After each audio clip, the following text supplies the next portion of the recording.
नमस्कार, मैं डॉक्टर पल्लवी मेहता और आज इस वीडियो में मैं आप सबको वुंड हीलिंग कैसे करनी चाहिए या फिर वुंड हीलिंग को कैसे प्रमोट किया जाए उसके बारे में थोड़ी जानकारी देना चाहूँगी।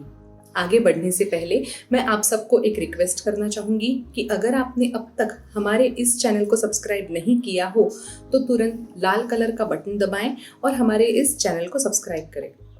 वुंड यानी कि जख्म किसी इंजरी की वजह से, किसी गिरने की वजह से या फिर कुछ लगने की वजह से हमें हो सकती है। ज्यादातर हार्ड सरफेस पे अगर हमें जख्म लग जाए, जैसे कि किसी हड्डी के ऊपर अगर जख्म हो जाए तो स्किन फटने की प्रॉब्लम हो सकती है। कई बार हम अगर किसी सॉफ्ट एरिया पे यानी कि मसल प्रोटेक्टेड एरिया पे अगर हम गिरते हैं तो हमें एक अब्रेजन होता है, ब्रूज हो जाता है। ये सारी ओपन वुंड्स की कैटेगरी होती है। ज्यादातर वुंड्स माइनर होते हैं और घर के ही अंदर इन्हें मैनेज किया जा सकता है। लेकिन अगर किसी शार्प ऑब्जेक्ट को की वजह से वुंड हो रहा हो, कभी अगर बहुत सिवियर गिरने की वजह से जख्म हो गई हो या फिर कुछ ऑब्जेक्ट आप पे गिर गया हो जिसकी वजह से बहुत डीप जख्म हो गई हो, तो इसे क्लीन करने के लिए, इसे हील करने के लिए आपको डॉक्टर के पास जाना जरूरी पड़ सकता है। अब अब्रेजन या ब्रूज एग्जैक्टली क्या होता है? बेसिकली ब्रूज मतलब जब हमारी स्किन किसी की दूसरे सरफेस से घिस जाती है और उसके बाद जब लाल कलर की सिर्फ सुपरफिशियल जख्म होती है, इस जख्म को ब्रूज कहा जाता है। जैसे कि बचपन में जब हम भागते भागते गिर जाते थे और घुटने छिल जाते थे, उसे ब्रूज कहा जाता है। लैसरेशन शार्प ऑब्जेक्ट्स की वजह से होने वाला वुंड होता है। जैसे कि सब्जियां कट करते करते अगर छुरी की वजह से उंगली कट जाए तो इसे लैसरेशन कहते हैं। पंक्चर्ड वुंड्स एक पॉइंटेड ऑब्जेक्ट की वजह से होती है, जैसे कि सुई लगने की वजह से पंक्चर हो जाता है, या फिर अगर कोई भी शार्प पॉइंटी ऑब्जेक्ट वर्टिकली घुस जाए तो उसे पंक्चर्ड वुंड ऐसे कहा जाता है।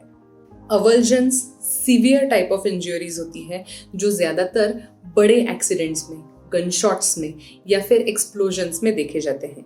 इनमें ऊपर की स्किन भी डैमेज होती है और अंदर के टिश्यूज भी डैमेज हो जाते हैं। यूजुअली ब्रूजेस को या कुछ लैसरेशंस को, माइनर लैसरेशंस को आप घर के ही अंदर मैनेज कर सकते हैं।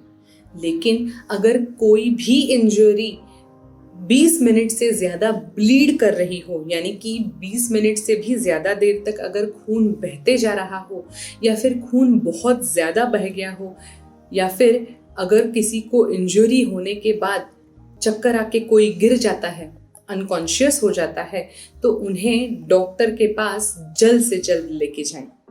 उन्हें मेडिकल अटेंशन की जरूरत पड़ सकती है। बेसिक ब्रूजेस को, बेसिक लैसरेशंस को, माइनर लैसरेशंस को अच्छी तरह से वुंड को क्लीन करें। फिर एक्टिव ब्लीडिंग को रोकने के लिए उस एरिया पे प्रेशर बना के रखें। थोड़ी थोड़ी देर के बाद प्रेशर रिलीज जरूर करें। प्रेशर बनाने के लिए एक क्लीन बैंडेज या फिर एक क्लीन क्लॉथ का इस्तेमाल करें। आप एक मलमल के नैपकिन का भी इस्तेमाल कर सकते हैं प्रेशर बनाने के लिए, खून को रोकने के लिए। लेकिन ख्याल रहे कि ये कपड़ा क्लीन रहे।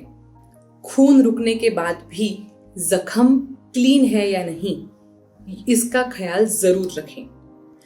अगर खून रुकने के बाद आपको ऐसे लग रहा है कि ये जख्म काफी डीप है, इसमें से फिर भी थोड़ा थोड़ा हल्का हल्का खून बहते जा रहा है, तो शायद आपको स्टिचेस की जरूरत पड़ सकती है। ज्यादातर स्टिचेस लैसरेटेड वुंड्स या पंक्चर वुंड्स में जरूरी होते हैं। लैसरेटेड वुंड्स या पंक्चर वुंड्स में से ब्लीडिंग को रोकने के लिए स्टिचेस के अलावा आजकल मेडिकेटेड ग्लू भी अवेलेबल होता है।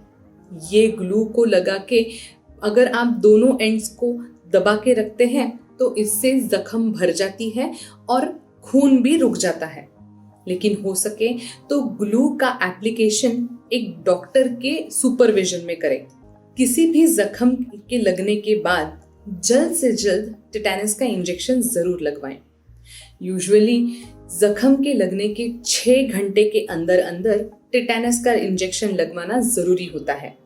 अगर आप 6 घंटे के बाद डॉक्टर के पास पहुंचते हैं और फिर इंजेक्शन लगवाने के लिए पूछते हैं तो हो सके उतना 1 दिन के अंदर जरूर लगवाएं।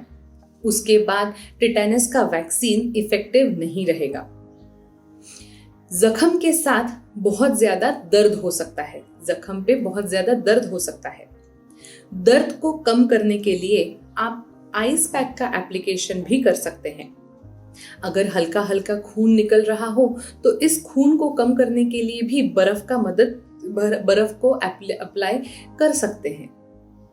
बहुत ज्यादा दर्द हो रहा हो तो आप पैरासिटामोल या फिर कोई pain killer, over the counter easily available pain killer को कंज्यूम कर सकते हैं।